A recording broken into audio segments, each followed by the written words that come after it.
Hello, faithful, and welcome to the 49ers Plus podcast. I'm Al Moriello, and if you are tired of listening to Grant Cohn and his Cohn Clown Clique, then you have come to the right place because we are all about informative, intelligent discussions and objectivity. And today we're going to be discussing what John Lynch said about several 49er players at the Combine, including Brock, Debo, Greenlaw, Trent Williams, McCaffrey, Kittle, and Ayuk. What he said, and I'm going to translate what he meant or what it means for the team. The 49ers underwent coaching changes with Brian Griese and Clay Kubiak. I'll briefly touch upon that. 49ers had one of their first free agent re-signings, Ben Barch. I want to discuss that and the state of the O-line. Then I'm going to rank the remaining free agents on offense that the 49ers have based on their likelihood to return. So let's get right into it. John Lynch on Wednesday speaking at the Combine, and he had a lot of questions about a lot of different players. And let's start with Brock Purdy, who Lynch confirmed that they have opened negotiations with. I think the roadmap is pretty clear in terms of where Brock is going to end up. He is not going to be taking a major hometown discount. The 49ers will not or should not be offering him a Daniel Jones or Baker Mayfield type of contract, somewhere between $33 and $40 million annually. That is not what you offer a franchise quarterback, one of the faces of your franchise, an MVP finalist, and someone who led the team back from deficits in 2 consecutive playoff games in 2023 and left the field with a lead in the fourth quarter and overtime against Patrick Mahomes and the Chiefs. It's going to fall somewhere in the mid 50s per year, $50 million per year range. That's what Tua, that's what Jordan Love, Trevor Lawrence, among others are getting. And that is where Brock should be. It's just not going to be an easy peasy negotiation. Hey, Brock, what do you want? We're going to give it to you. Of course, the Niners are going to come in a little bit lower, but I think they're going to end up in that mid to high $50 million a year mark, whether it's somewhere between $53 and $58 million a year is where they should net out. And here is what John Lynch said about Brock in the negotiations. Quote, Brock's played really well. We know that, and we have every intention of making him our guy, and it's just coming to an agreement. There's no guarantees, but we're going to endeavor to get it done. So this whole no guarantee thing is, in my mind, such a throwaway line. It's reminiscent of when Kyle Shanahan said a couple of years ago, well, we don't know if we're going to be alive on Sunday or something, thereabouts. To the letter of the law, right? Lynch is right. There are no guarantees. If Brock and his representation draws a hard line in the sand that he wants more money, more annually than Dak Prescott, then I could see the 49ers balking, and rightfully so. That was a stupid contract given out by Jerry Jones. And just like the stupid contract given to Deshaun Watson by the Cleveland Browns, I think at some point teams are going to say, just because you did something stupid doesn't mean I'm going to follow suit and one up your stupidity. It happens a lot, but it should happen for a top 3 talent, a top 2 type of talent. You hear rumblings that Jamar Chase may get $40 million a year annually from the Bengals, and the Bengals are committed to making him the highest paid non-quarterback in the league. That's fine. But if I'm the Bengals, there's no need to blow the the receiver market out of the water. Whatever Justin Jefferson's getting per year, maybe you give Jamar Chase $1 million or $2 million more, right? Jamar Chase had a great year, but he had an injury-marred season before that. And I think people would say, all things being equal, that Justin Jefferson is the best wide receiver in football. Jamar Chase is right there as well. But just because Justin Jefferson was getting, I believe, $34 million annually. And of course, there's the guaranteed money is important, all that stuff. Doesn't mean you go right to 40 with Jamar Chase. That's stupid. And even though the salary cap is going up, $20, $25 million annually, It doesn't mean you just blow that extra $6 million a year on a player. The agents are going to ask for it. Doesn't mean you do it. And if that's what Brock's agent, I think Brock's probably a little bit more level-headed than his agent. The agent gets paid based on the player's contract. Of course, he or she's going to want as much money in that contract as possible for their client. So to the letter of the law, Lynch was right. There are no guarantees that it's going to happen. I'm 95%, 98% certain it's going to happen. Brock's not going to play out next year on his 4th year of his contract. I don't think the Niners would force him to do that, but Brock and his agent certainly will not do that. So something is going to get done. So the translation here is that there's no guarantees is negotiation speak. That's all it is. There is no need to continue to heap lavish praise on a player.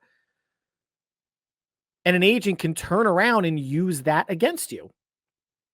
Kyle and John have already said lots of great things about Brock. Complimentary, some constructive in terms of there's things that Brock needs to work on. And John or Kyle follows that up with, and Brock will be the first one to tell you he has stuff that he needs to work on. He's not a finished product by any means. But there's no need for the organization to keep saying super positive things to keep driving the price up.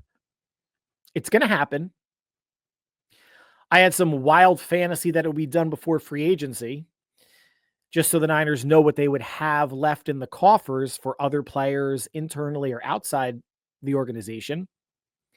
But I think before the draft is more realistic, because then you're talking about off-season programs, voluntary OTAs, mini camp after the draft, stuff like that. And is it going to take 7 weeks, 8 weeks to negotiate a deal? I guess so. But I think both sides just need to be honest with where this is going to happen, right? If there's any truth to the reports that Jed York was unhappy with how much money, cash out of his pockets, out of his money bin, the 49ers have been doling out with some recent deals. It's not like John Lynch and Pragmarath did this without Jed York's approval. And there were reports earlier on this week that the Niners were looking to sell up to 10% of ownership in the Niners, which would bring in about $900 million because they're evaluated at $9 billion right now, their valuation, excuse me. I guess that'll help moving forward if they, in any way, shape, or form, are having issues with cash liquidity. I'm not saying they are or aren't. I don't know. Brock will get done. Brock should get done before the draft. He should get done sooner than that. It's going to get done. And the Brock haters, the Nick Wrights out there, the Grant Cohns, the fans that I don't want to call them unintelligent fans, but the fans that don't believe in Brock are going to be disappointed or pissed, or going to start whining and go screaming on their podcast or social media or TV about how much Brock's getting paid. And then in 2 or 3 years, it'll look like a bargain. I know Matthew Stafford is on the trading block, so to speak, or Sean McVay has given Stafford and his representatives freedom to explore a trade, and that, the Giants were talked about, and he met with the Giants representation apparently, and I'm sure other teams are interested as well. And for as good of a quarterback as Matt Stafford is, you want to say he's top 6, top 7 in the league. When you compare the numbers, Brock's down year, if you want to call this past year Brock's down year, is basically Matt Stafford's average year with the Rams. Touchdowns were identical. Stafford threw a few less interceptions, but Stafford gives you nothing in the running game. Brock does. Matt's got a stronger arm. They're both accurate. So, and I get it. Matt Stafford's 12 years older than Brock. So that factors into a lot of things in terms of the contract that the Rams do or do not want to give him. But when people are out there comparing Matt Stafford and Brock Purdy, I think the idea, the allure, the history of Matthew Stafford, I think overshadows the reality of the type of quarterback he's been the past couple of years. He hasn't touched Brock's 2023 season since his first year with the Rams 4 years ago. He's not a declining player, but this kind of is who he is now. If he's going to lose Cooper Kupp, if the Rams do trade him and it's just Puka Nacua and other receivers that really aren't that scary, what are you actually getting from Matthew Stafford next year? That's a whole separate conversation. But just, again, people talk out of both sides of their mouth, or they don't realize sometimes that their argument is circular and going nowhere. Based on the market, based on the comps, based on the output, Brock's getting paid mid-50s. Now let's move to Debo. So what did John Lynch say about Debo? We know Debo's going to be gone. It's just a matter of, is he going to get traded or is he going to get cut? He's going to get cut, guys. You don't. What pick would be worth taking a $31 million cap hit via a trade? I'm not even sure. No one's going to give a first round pick. I don't think anyone's going to give a second round pick. Is a third round pick worth taking a $31 million cap hit this year? You take all the cap hit this year versus, it's not even spreading out the 31 million based on over the cap and Spotrac. It's about a 10 or $12 million a year hit each year. So based on what's out there in public domain, it seems like you would actually save money by designating him a post June 1st cap cut than trading him. Here's what John Lynch said. We're on good terms with Debo. He asked for a fresh start, and I think we're going to honor that. There's contracts and things, but it probably makes sense. So we're at least allowing him to look, and we're having conversations. We'll see where that goes. Okay, nothing tense, all factually correct, all things that we've known already. There was no sugarcoating anything. There was no bad-mouthing anything. He kind of said it is what it is. But here's my translation for what maybe John said or kind of thinks about the Debo situation. Debo, thank God you approached us first about a trade so we don't look like the bad guys. Now, there's been articles or musings on social media, the internet, that the way that the Niners or Debo's agent restructured his contract at the beginning of last season really forced the 49ers to be in more of a position to release him as a post June 1st cap cut than to trade him, given that $31 million cap hit if he's traded that I mentioned. I still wonder if there is a sign and trade possibility like in the NBA. They figure out trade parameters. They rework his contract while he is still with the 49ers, and then he is shipped off. So it helps both the 49ers cap, and not that it helps the incoming team's cap, the new team's cap, but it would be whatever the heck the cap would be for Debo signing if he was a free agent.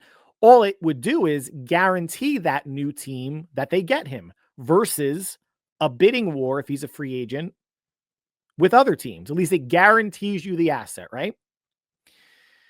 Perception, I don't know how much it matters, but with the Niners, taking that tense negotiation with Ayuk this past season, and some people are saying they're not over that, and that not that there's bad blood, but that maybe Ayuk won the negotiation. I don't know if there's winning or losing.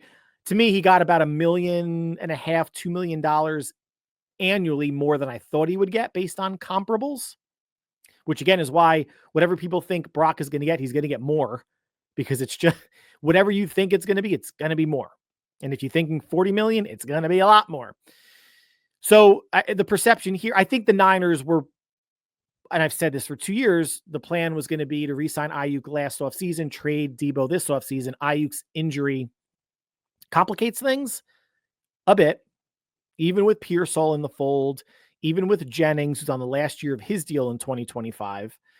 With Cowing, they brought in Isaiah Hodgins and Russell Gage as veteran free agents that they signed to future contracts, who I would not sleep on either one of those two, taking the Chris Conley role, both as a special teams gunner and, wide receiver 5 or 6.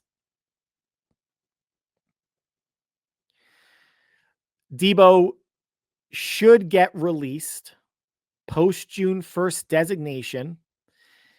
He has up until March 21st, 22nd, I believe, until that $15 million bonus kicks in. So whatever the decision is, they have a little less than a month to figure it out. For what it's worth, my money is on a release unless the Niners and another team can get very creative in terms of a trade so it doesn't really hinder the Niners' cap this year. Dre Greenlaw coming off of obviously the Achilles and the lower leg not healthiness, for lack of a better phrase, probably the Niners' number one free agent on either side of the ball. Here's what Lynch said. You know how highly we think of Dre, and we'd love to have him back. No matter how much planning you do, it always seems that Dre should go out and see what's out there, and then we know where we have to be. All right, let me go right into the translation. If I'm translating John, this is what I'm saying. We're not offering a proactive contract for a player coming off of injury or multiple injuries. We'll see what the market says and decide from there. And to me, that's smart. Anybody that says Dre Greenlaw should sign a 1-year prove-it deal with San Francisco and then re-enter free agency after the 2025 season, I wouldn't do that if I was Dre. What if he gets hurt worse in 2025? An ACL, Achilles again. When he begins the season, whoever he's playing for in September, he's going to be about a year and a half out, removed from that Achilles surgery. Obviously should be in much better shape in September or training camp than he was when he tried to step on the field with San Francisco in December. All it takes is one team to offer him a life-changing amount of money. And if it's a team like New England, who has over $120 million in cap space, I think the Raiders have a lot of cap space. Washington has a lot of cap space, and GM Adam Peters is familiar with Dre Greenlaw and a lot of Niners players.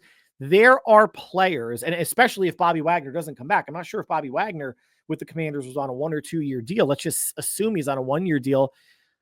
You're going to be swapping out Wagner for Greenlaw. That's a pretty good swap out. And Bobby Wagner's still playing at a really high level. Maybe Wagner comes to San Francisco.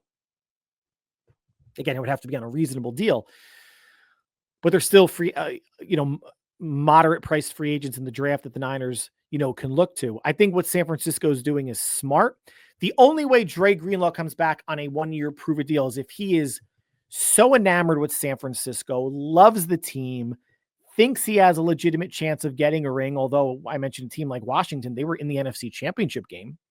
They're going to load up around Jaden Daniels in 2025 and 2026 to make a run at it since he's on a very cheap deal. They are far from a finished product as a team, and they probably overachieved. They're still the second best team, obviously, in that division. And Dallas, if Dak's healthy, you would assume would be better this year. And obviously the Giants are a shit show. So let's not, as Niner fans, immediately believe the narrative or believe too much in San Francisco saying, oh, Dre, you should come back. It's your best chance to get a ring. I don't know if that's necessarily true. They have a 4th place schedule, the easiest schedule in the league. They're an often injured team, and he is a often injured player, or at least coming off of serious injury. Dre Greenlaw is going to have options. Dre Greenlaw is going to have multi-year options. And I do not begrudge him at all. Obviously, you got to do what's best for yourself. I don't anticipate him coming back. He's going to get significantly more money elsewhere. And these are the decisions that you have to make when building a roster with or without Brock Purdy getting paid. Is you can, and I keep saying it, right? You can only devote so much to each position. You can have a really high-priced linebacker in Warner. You could have a high-priced tight end, one high-priced receiver in Ayuk, high-priced lineman at left tackle. You can have a high-priced running back in McCaffrey. You gave Demo $15 million a year. You have a $34 million a year edge in Bosa. You have to sacrifice somewhere or be judicious, be smart, draft well. Getting young in the secondary with Renardo Green, Jair Brown, and Malik Mustafa. Trying to find that complementary linebacker next to Warner. They thought it was going to be Eric Kendricks. He backed out, went to Dallas, and Devondre Campbell was their second or third choice. They have in-house options, whether it's Jalen Graham or D. Winters or Curtis Robinson if they re-sign, but they could draft someone in the third or fourth round. And of course, low price free agents. They are not bringing in Nick Bolton from the Chiefs. That's a Dre Greenlaw situation. Paying a lot of money for a linebacker when you already have a linebacker that's being paid a lot of money. They're not going to bring in Bourne from the Eagles, career special teamer, had one good year. I buyer beware there. The Eagles have a great defensive line. He played really well behind it. Who knows what he looks like behind the Niners D-line or any D-line for that matter. Niners are not going big at the second linebacker spot. They're just not. They can't afford to, and it doesn't make sense to me for them to do that. Trent Williams, per John Lynch, quote, I think he's really motivated to come back. When you're a player that has experience playing at such a high level, you don't want to play unless you're playing at that level. And I think that's where Trent's at. The ankle's healed. They had their annual Cabo trip and picture. Trent Williams was there. In the pictures I saw, no sign of his wagon or scooter thing that he was puttering around on, or at least he had his bum, ankle up on. Trent's here, and he's under contract through 2026. He's 37 years old, meaning he'll be 38 going on 39 by the time his contract is over. And I'm sure he wants to, assuming he's healthy, he probably wants to play it out. He got a taste of being on the verge of a Super Bowl. For him, he's a first ballot Hall of Famer. He has all the money in the world. The only thing he's missing is the ring. And I would wager that he's going to play the next 2 years in search of the ring, assuming he can stay healthy and play at a level that he feels is representative of his talent and where he is at this point in his career. But the translation from Lynch to me is, you are saving our asses, Trent, because we currently have no succession plan. That can change in the draft. It should change in the draft. The Niners have, per John Lynch, their philosophy is drafting a year ahead of need.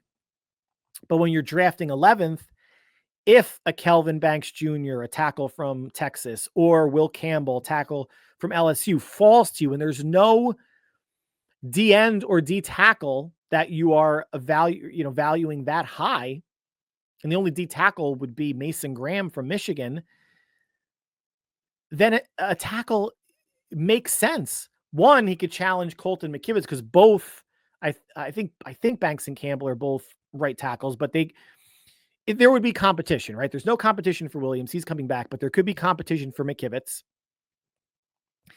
If McKivitz loses that competition, he's the swing tackle, which is not a bad thing. He's been starting for 3 years. He could challenge Ben Barch at left guard. We'll get into that. Or be a backup on the interior, or a backup at every spot but center. That one move, if a right tackle draft pick beats out Colton McKivitz, makes the line stronger in a lot of areas. But there's no current succession plan. That can change end of April, and I'm sure they'll sign someone to be their swing tackle, their third tackle in free agency, whether it's a re-signing of their own or someone else, and we'll get into that in a few minutes.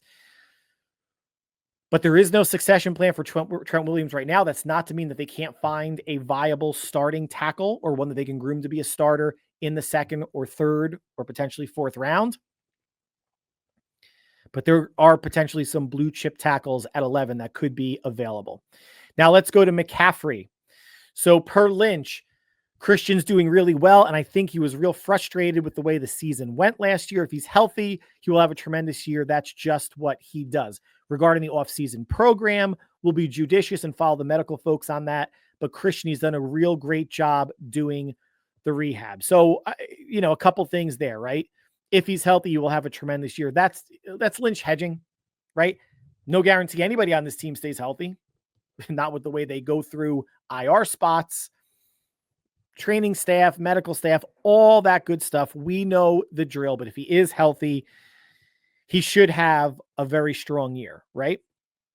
As far as the offseason program, you got to be careful with it. I thought I saw reports, maybe a week or two ago that he was fully healed from, was it a PCL injury? Some aspect of a knee sprain, that he was fully healed already. And it's been 2 months.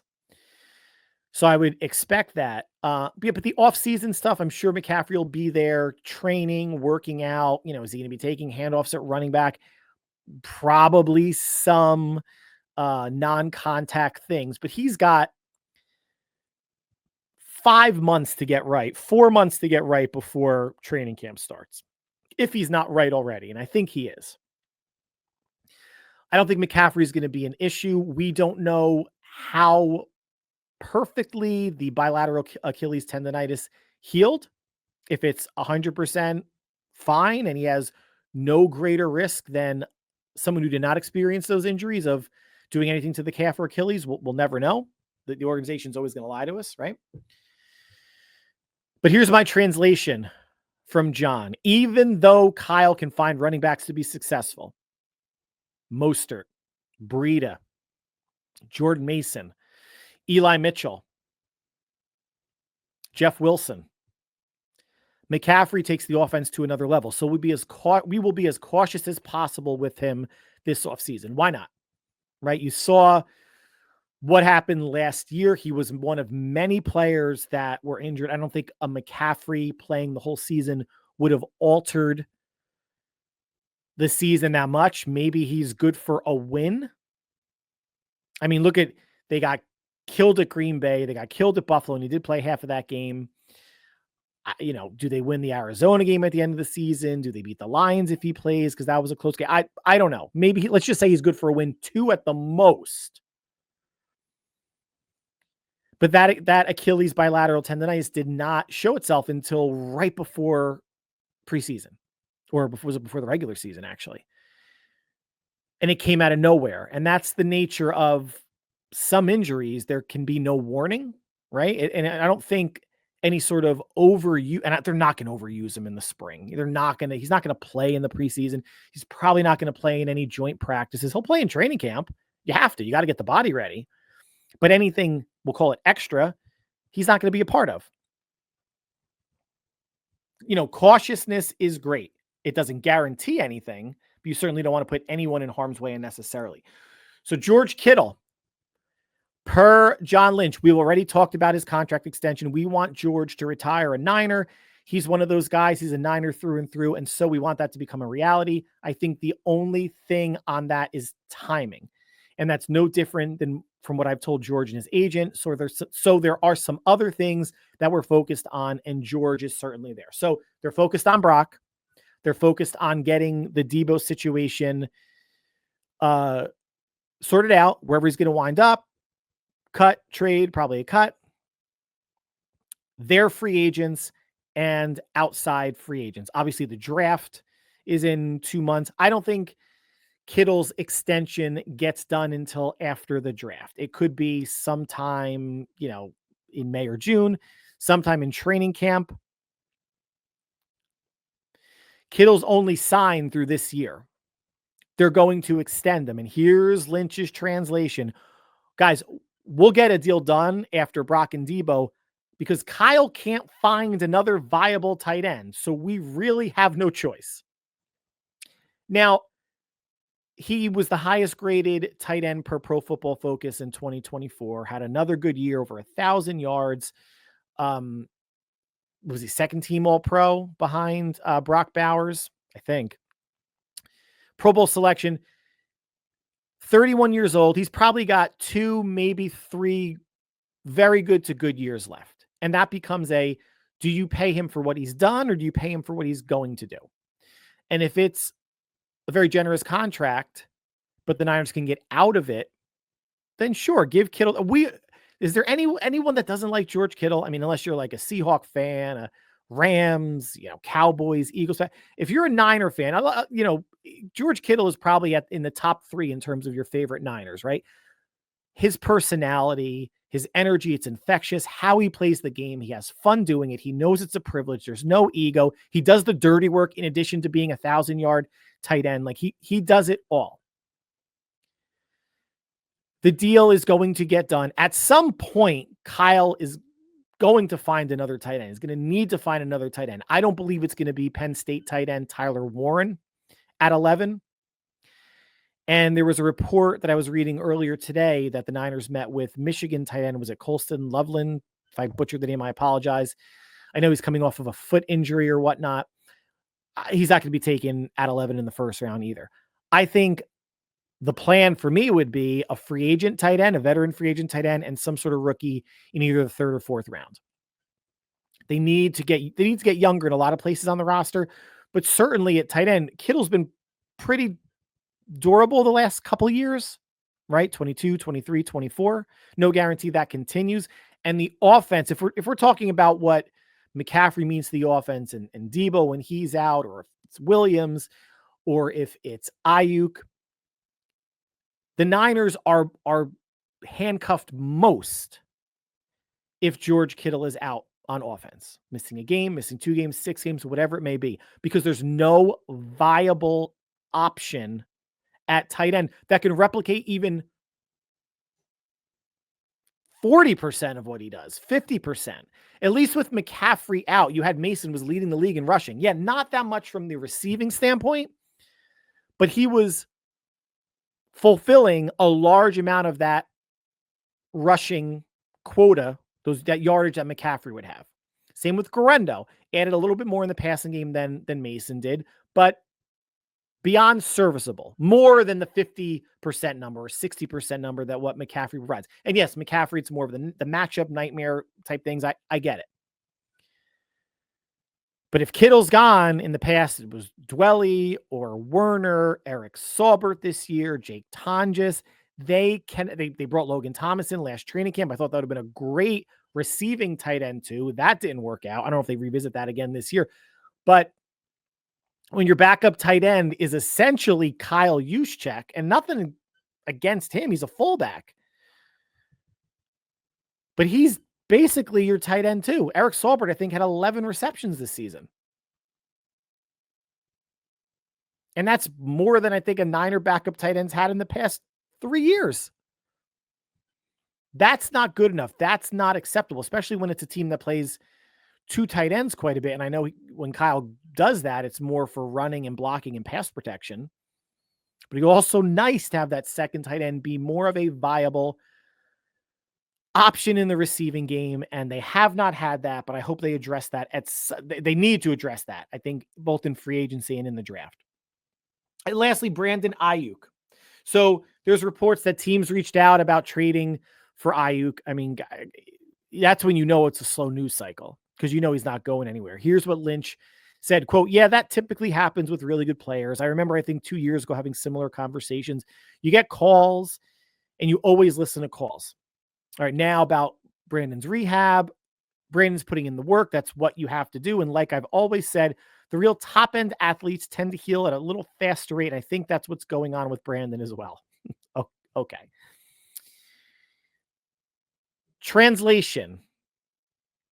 We always listen to calls. Why wouldn't we? We wouldn't want to burn a bridge by not being open-minded or flippant. But since Debo will be leaving, Brandon's not going anywhere. How does that make sense, guys?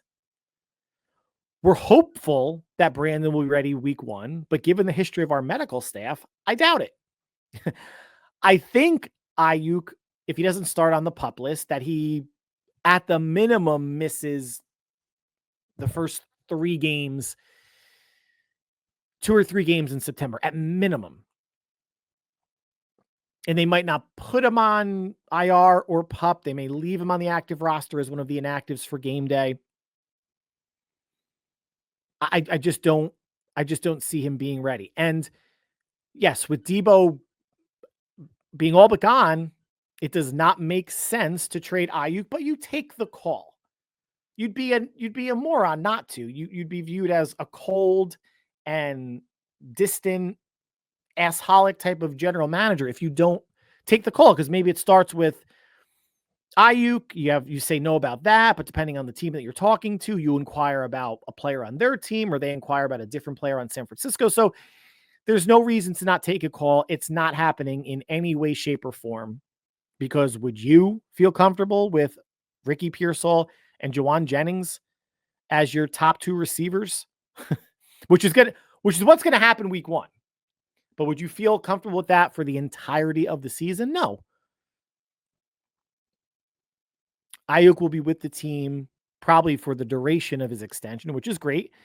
Just got to heal up and get back to continuing to build upon that chemistry with Brock. He's an ascending player before the injury, right? Before the holdout, not being in shape and the injury, his yardage went up every year he's been in the league. And I think you need a number one receiver to grow with your young quarterback. Ayuk will be here for the long term, guys. One other thing that I thought was interesting that Lynch talked about was the need to get younger. And here's the quote: at some point, you have to reset a little bit or at least recalibrate. You can't just keep pressing the pedal. I think there's some good that can come out of that. We need to get younger. I think we were the oldest team in football, trying to make a run at the deal last year. And I think it's good to constantly get younger. So, players like John Feliciano, who's gone, who's not going to be coming back, was in his, mid 30s. You have players that, like a Brandon Allen may or may not be back. I think 32 years old. Trent Williams drives that average age up. Mitch Wishnowsky is in his, 30s. Devondre Campbell was over 30. He's obviously gone now. So there's players on both sides of the ball that contributed. Kittle's obviously 31. Bose is still young in his prime, 27, 28. Same with Warner. So it's not like they're an ancient team. Malik Collins is 30 or 31. This is not an ancient team, but yes, they could stand to get younger and faster, right? And their draft class last year, everybody but Jarrett Kingston making the team was a good first step in that direction. So they're going to hopefully add another, if they have 10 picks, they're going to make 7 or 8. Let's say 7 make the team, another 7 young players. That's one between a 7th and an 8th of the roster is going to be in their early 20s. This is going to be a much younger team in 2025 than they were in 2024. I don't know if they're going to end up in the middle of the pack, the bottom, third of the league. Who knows? Their stars are older than maybe some other team stars, like the core of stars in San Francisco between McCaffrey and Kittle and Ayuk is a little bit older than, like, say, Detroit's Amon-Ra St. Brown and Jamar Gibbs and Sam Laporta. Goff's older than Purdy. Jameson Williams is receiver 2. He's in the 3rd or 4th year of his deal. Who knows if he's going to be coming back, but another young player. So Detroit has a younger core than San Francisco does, for whatever that's worth. And it's not just keeping up with Detroit. To John's point, at some point, you have to get younger and recalibrate your roster, not only age-wise, but salary allocations, right? It just keeps going back to positions, not being able to pay 2 linebackers or 2 corners or 2 DNs or 2 safeties, significant money, significant, 20, 25 million a year money. It's just not sustainable. And I think Lynch and Parag and Lynch's staff have the right mindset. They need to hit on, again, like, say, 7 of their 8 or 9 picks. I don't think they're going to be making 10 picks, and they're certainly not trading down and making more than 10 picks, guys. No way. This is not an expansion team. The Giants can make 12 or 14 picks. The Browns. Niners are not that team. So they'll be getting younger, and we'll see what they do in free agency, who they bring back. And we're going to talk about that in a second. In terms of coaching changes, Brian Griese gone as quarterback coach, and it happened quietly. There was no announcement made. He just wasn't listed as quarterback coach. It was, I think, Mick Lombardi is the new QB coach. Brian Griese, the Jets reached out to him to be head coach a month or so ago, which felt a little wild, but Griese, quarterback in the league for over 10 years. It's some broadcasting, QB coach, so obviously an offensive-minded person. Whether he wants to spend time with his family or go back into broadcasting, nothing's been said. So the only QB coach that Brock Purdy has known is gone. I wouldn't read a ton into it. I mean, Brian Griese being a quarterback is going to provide better or different insight than Mick Lombardi would. So if you want to say it's a step down, I would love to say it's a lateral move. It's not, but I don't think it's this catastrophic Brock's going to fall off a cliff type of thing without Brian Griese. And the other coaching change, at least of note, Clay Kubiak was officially named the offensive coordinator after that, dog and pony show of interviewing candidates to satisfy the Rooney Rule was always going to be Klay Kubiak. Doesn't mean anything in terms of play calling. He's been just like anybody in any line of work generally, right? You do the work before you get the title and the promotion. Klay was helping with game planning, discussing on game days certain plays that, Kyle may say, what do you guys think about this? He's been doing the job. Now he's getting the recognition for it. So good for Klay Kubiak. One free agent signing or a re-signing for San Francisco. Offensive lineman Ben Barch re-signed with the Niners 1 year, $1.34 million. It's a cap hit of $1.197 million. Has a really good shot of being the starter at left guard. Now, we don't know what else San Francisco is going to do. I think it would behoove them to draft two offensive linemen, someone that can play guard or tackle, and someone that can play either center or guard. And then bringing in at least one or two free agents from outside the organization, or maybe re-signing one of their own and bringing one from the outside for competition and depth. They're going to carry 9 offensive linemen. It's not going to be 8. It's not going to be 10. It will be 9.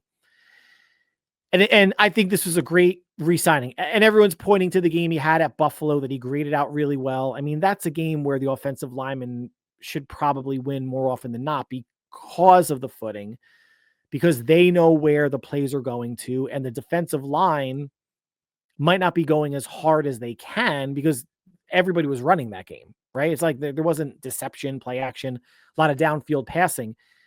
It was all 90% run D on both sides. Because a really good chance at starting at left guard. Worst case scenario, he's a depth piece, but I think he's going to probably be given the first crack. And if you can get comparable production to Aaron Banks, or just as good or slightly better for, say, 20% of the cost, let's say Aaron Banks gets $5 to $6 million a year. And I might be lowballing it. I don't know. But if you're going to get the same or better production for 20% of the cost, you take that every day to Sunday.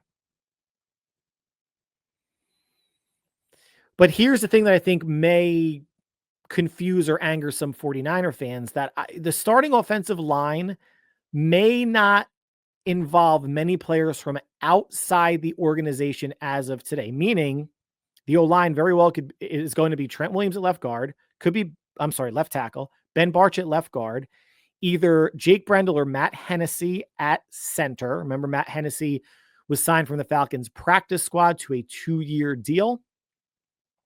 Dominic Puny at right guard, and Colton McKivitz or a draft pick at right tackle.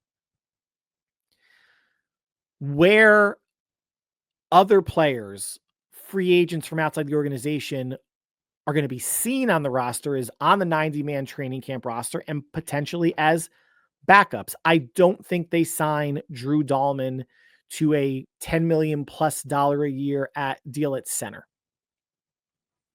They're not. Trent Williams was the big free agent signing, or the player that gets the big money on the line. Barch, $1.3 million. I think Jake Brendel is in the $2 to $3 or $2 to $4 million range. Pooney's a rookie making about $1 million, and Colton McKivitz's contract is between $2 and $3 million annually. I don't see them now saying, "Oh, let's break the bank for a center." And look. Now, they brought in Alex Mack. They brought in Weston Richburg, Jake Brendel. They're going veteran centers as opposed to a rookie center. That's never going to happen. But what Dahlman is going to command, I don't think the Niners are going to pay. But after 2025, the Niners are going to have 5 offensive linemen at least that are going to be free agents. Barch signed a 1-year deal. Colton McKivitz on the last year of his deal. Spencer Burford and Nick Sakiel, last year of their rookie deals. And Matt Hennessy, 2025, will be the last year of his deal. If he, performs well and beats out Brendel at center, maybe they extend him. So that's why I think when we're talking about this drafting for the future, and I mentioned this earlier on in the podcast, drafting, this year for a year out, I think they need to bring in 2 offensive linemen to, at the very least, replace Barch or McKivitz at that guard backup center position. I'm sorry. Yeah. And someone as potentially a backup tackle. And Zakil has backup center, guard, potentially could play tackle. Buford has played, backup tackle some. They're going to need at least they're going to draft 2 in the draft. I said at least 2. I can't imagine the Niners selecting 3 or 4 offensive linemen. And you guys, you're going to see a lot of mock drafts out there. It's not realistic. They should take 2 D tackles. They should take a DN. They should take a tight end. They should take a cornerback, if not 2. A safety is a maybe, just given that, do they want 3 young safeties on the roster versus having a veteran come in to pair with Mustafa and Jair Brown? If George Odom stays on the roster, they should probably draft a linebacker if they find one with good value that could potentially start next to Fred Warner. They could draft another running back. They could draft a receiver. So 2 O-linemen makes sense to me, and it stays in line with what Kyle and John have done, in their time here. They drafted 2 offensive linemen last season, just Jarrett Kingston didn't stick. But when you have 5 potential free agents upcoming, you certainly need to find ways to replace them. You can't do it, obviously, replace everybody, unless they, draft players that are better than a Buford or a Zakil and they get kicked off the roster. I just don't see, because you have obviously free agency also, right? The Niners will re-sign maybe some of their own free agents, outside free agents on the O-line. I can't see it being more than 2 in the draft. So let's conclude the podcast by ranking the 49ers' own offensive free agents based on likelihood to return. There are 11 players. Let's start at 11. John Feliciano announces retirement. Nothing really more to discuss there. Aaron Banks is 10th. They re-signed Ben Barch. I went through the reasons in terms of financial, why it doesn't make sense. You're going to get the same production or better for 20% of the cost. Aaron Banks is gone. Chris Conley had a nice couple year run, big receiver, 32, 33 years old. I think they're going to replace what he can do with potentially a veteran free agent coming in from another team, or again, not sleeping on Russell Gage or Isaiah Hodgins, because we're talking about receiver 5 or 6. And I think while Chris Conley was a nice addition, I think they can do better in terms of someone who could perform maybe a bit more at the actual receiver spot when called upon. So Chris Conley 9th. 8th, Josh Dobbs. I would like him to return. Athleticism, can move around in the pocket, does put the ball in harm's way, but adds the mobile element that I like. He felt, per reports, that he won the job in training camp. I thought he did also, but he thought politics played a role in Brandon Allen getting the job. So I think he looks elsewhere. 7th is Brandon Allen. I don't know what the Niners are going to do here, who they're going to look at in terms of a backup. Do they even kick the tires on a Daniel Jones or a Mac Jones? Is Brandon Allen potentially in play? Sure, but he just looked so bad against Green Bay that even for $1.5 million or $2 million, I think San Francisco can do better than Brandon Allen. I don't even know if I would want Brandon Allen as the number 3 quarterback. I mean, is there a draft pick? 6th, 7th round? Is there an undrafted rookie free agent? Is it Tanner Mordecai? That could be the number 3. Save you $1 million. Because no matter what, if you get down to Tanner Mordecai or Brandon Allen as your number 3 and they have to play significant snaps or multiple games, you're chalk them up as losses. But they need to have a dependable backup. We're not sure who that's going to be. 6, Jalen Moore at tackle. So now we're kind of like right in the heart of the likelihood to return. I think the Niners offensive staff, Chris Forrester, the offensive line coach, and others have been very complimentary of Jalen Moore. And when he was pressed into duty, when Trent Williams got hurt, you didn't hear his name a lot, which means he was doing his job. Then he got hurt, and it became a rotating combination of Austin Pleasance and Charlie Heck. Jalen Moore, I think there's a good chance that he comes back, but I think there's a better chance that even as a backup, or if teams look at him as a low-end starter, that he gets more money on the free agent market. 5th, Eli Mitchell. This was interesting to me. I originally had him higher than I thought. Okay, that's going to sound weird that people really think Eli Mitchell is likely to return. But the Eli Mitchell or Jordan Mason discussion, I think, is on the surface an easy one for people. We saw what Jordan Mason did. Had a great, 6-7 weeks, 8 week start to the season, then got hurt. Missed time, came back, got hurt again. It wound up being Isaac Guerrero, obviously, as the backup. There's no guarantee. I mean, it's far from a guarantee that Eli Mitchell can stay healthy, but Eli Mitchell, I think, would be the cheaper running back to re-sign when compared with Jordan Mason. Eli Mitchell, the past, if you're going looking at his rookie year, and if you were to build upon what he did his rookie year, teams may look at him as a potential starter or a player that could be, a 1-2 punch in a running back rotation. But missing all last season with a hamstring injury, missing a good portion of the previous season, I don't really know what market's going to develop for Eli Mitchell. If Guerrero is the backup, let's say it's McCaffrey, Guerrero, and Mitchell is number 3, does Mitchell then even have special teams value? I'm not sure, but when healthy, we have seen Eli Mitchell is a pretty good running back. And he would be cheap. He would be vet minimum. I can't imagine him getting more than that. So that on this list has elevated his likelihood to return. But I still, and this is just relative to obviously the 10 other players on the list, I still don't know if the Niners would go that route if they've completely been snake bitten, what's the right tense there, by injured players overall. And would they go, does Israel Abanikanda, who's actually on the roster now under contract, would they be comfortable with him as number 3 or potentially number 4 on the practice squad? You have other players on this list that I'm going to mention, but the cost aspect is what elevates Eli, but the cost aspect is based on his availability or lack thereof. 4th, Charlie Heck. More likely than Jalen Moore because I think he would be cheaper than Jalen Moore. I think Jalen Moore has more of the potential to be viewed as a low-end starter than Charlie Heck does. So in terms of bringing him back as one of the swing tackles, I think there's a decent likelihood. They got to look at him the last, 3 weeks of the season. I'm not saying he's going to challenge Colton McKivitz, but what the Niners did last year is they like to have 2 backups at tackle and 2 backups along the interior. So there's, I think, a really logical pathway for Charlie Heck to come back on either a non-guaranteed or minimally guaranteed deal to compete to be tackle 3 or 4. Again, this isn't an earth-changing move, but you need to obviously build the depth. And if Charlie Heck showed enough, I think he would come more easily or at a lower cost than someone like Jalen Moore. And this is not factoring in what other, backup tackles are out there in the free agent market. Just again, comparing these 11 players amongst themselves. 3rd is Eric Saubert.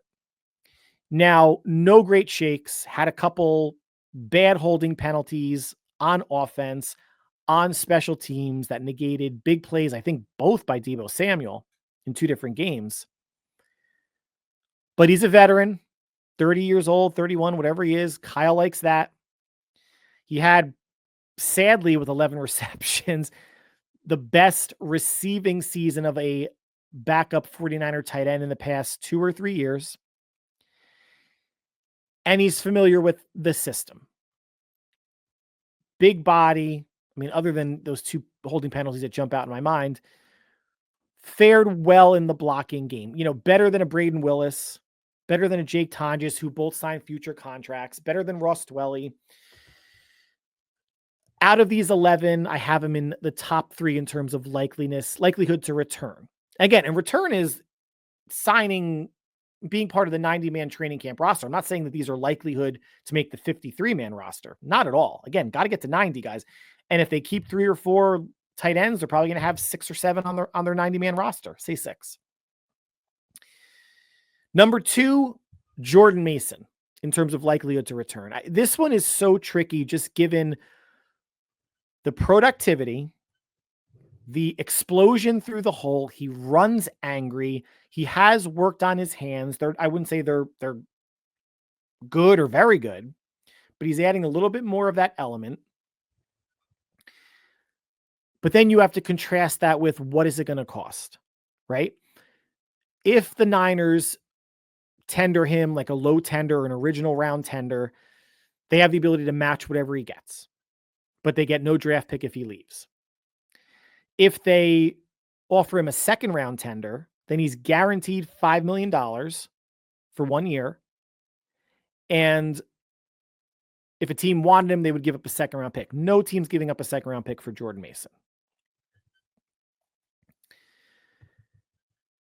And as comfortable as it would feel to have McCaffrey, Mason, and Guerendo as your 3 running backs, are you going to pay $5 million to a running back who, if McCaffrey's healthy, Mason sees hardly any playing time? And in Kyle's mind, has Guerendo done enough to supplant himself as running back 2? Now, the other option is they could work out a deal with Mason. Maybe he gets a 3-year deal for $6.5 million total, a little over $2 million a year as a backup. I mean, maybe you can stomach that, right? You certainly can stomach that. I shouldn't say you can't. Because the other option is, like, if say you draft someone, say Guerendo's number 2 and you draft someone to be number 3 in the 4th, 6th, 7th round, you're really only saving $1 million. I mean, that first year of a rookie contract is going to be, maybe $850,000, close to $900,000. So you're saving $1 million on a rookie instead of having someone that's proven like Jordan Mason. This is all going to be on Mason. I could see them tendering him an original round tender, and his original round was nothing because he was an undrafted rookie free agent. But they could allow him to explore his market and give him and have the right to match should they choose. And I think they should do that. Why not? Unless they really want to move past Jordan Mason, and I don't think they do. No harm, no foul. Give him a tender that allows the Niners to match. So that's why he's number 2 in terms of likelihood to come back, because who knows if Jordan Mason's going to get in the Niners' estimation, a break the bank type of contract that they wouldn't touch. It's just no one is giving a second-round pickup for Jordan Mason. That tender should not be on the table. And lastly, surprisingly, the most likely to return, Patrick Taylor. Now, he checks the boxes in terms of what you want a running back 3 to do. Play special teams and be adequate if your number is called to actually be a running back and play some significant running back snaps. He averaged, not that I've completely changed my stance on Patrick Taylor. If you're running back 3 or 4 on a team, you kind of are just a guy, right? You're a jag. And during midseason, that's kind of what I was, saying to Patrick Taylor. He's not a blazer. He's like a 4.6-ish runner. Big running back, 6'2", 217, so he can run with some power. If the Niners were to make him a short yardage back, I don't know if they would do that. But he did average 4.7 yards per carry on the season. Had a great last game of the regular season against Arizona where he went over 100 yards. And again, the cost. I mean, you can bring Patrick Taylor back 1 year, vet minimum, a little over $1 million, no guaranteed money or minimal guaranteed money, and have him and Israel Bonaconda, maybe another free agent, a low-cost free agent, a rookie or an undrafted rookie, come in and fight for that running back 3, running back 4/practice squad spot. But we're talking about the backup to the backup, right? Running back 3. That's why I think it's more likely that someone like a Patrick Taylor, it's most likely that someone like Patrick Taylor comes back versus the other names on the list, whether it's Conley, Jalen Moore, Charlie Heck, Eric Saubert, Jordan Mason, just given those are basically backup positions, right? Not backup to the backup, where the expectations aren't as high, right? It shouldn't be for running back 3, even though Kyle says, we expect, the same thing as we expect from a starter. We expect him to perform. If that was the case, then he'd be a starter somewhere else. I mean, let's be serious, or running back 2 somewhere else. So that is the list, 11-1. We'll see in the coming weeks if any of these, how many of these, how many of these players re-sign with San Francisco. And we are roughly 2 weeks away from the official start of free agency, but I'm sure the Niners will be making additional moves between now and then. Who knows if Brock Purdy or Deebo Samuel will be one of them. But that concludes the podcast for today and this week. As always, I want to thank you for taking time out of your busy schedule for making us part of your listening routine from when we speak between now and next week. Now and then, the podcast may be anywhere between Tuesday and Thursday, again, depending on news or new news or noteworthy news. Between now and then, whatever you are doing, stay happy, healthy, and safe. We will talk soon. Take care, all.